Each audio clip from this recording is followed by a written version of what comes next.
जय जिजाऊ, जय शिवराय, जय शंभूराजे.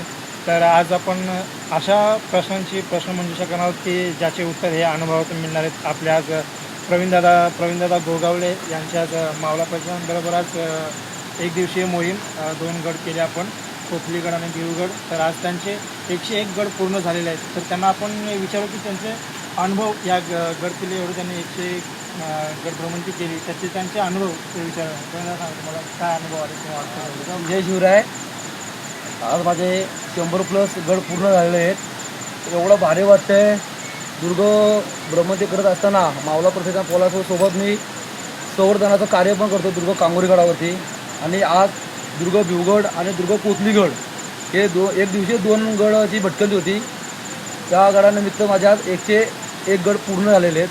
खूप भारी आनंद वाटतोय, कारण आज मी गेले 4 वर्ष मी गड फिरतोय.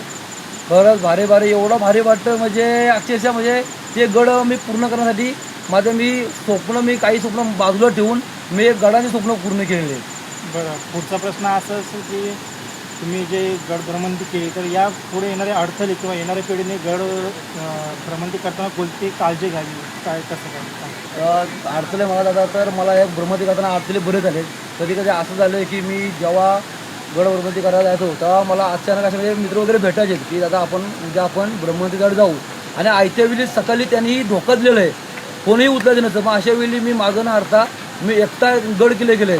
माझे गुरुवर्य केतन भाऊ फुलपगारे यांनी नेहमी सांगतात मला, प्रवीण भाऊ, की तुम्ही कोणाची वाट बघत बसू नका, एकट्याने तुम्ही जो मार्ग निवडला आहे तो एकट्याने तुम्ही पूर्ण करा, तर तुम्हाला यशाची कुठं दोरी भेटेल. बरं, म्हणजे उचल गाडी आणि असं सोलो ट्रेक आपण सुद्धा करतो.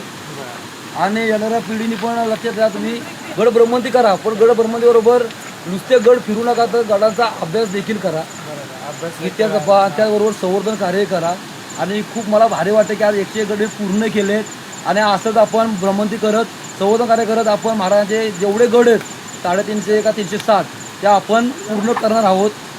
जय शिवराय. जय शिवराय. पुन्हा एकदा अभिनंदन. हो.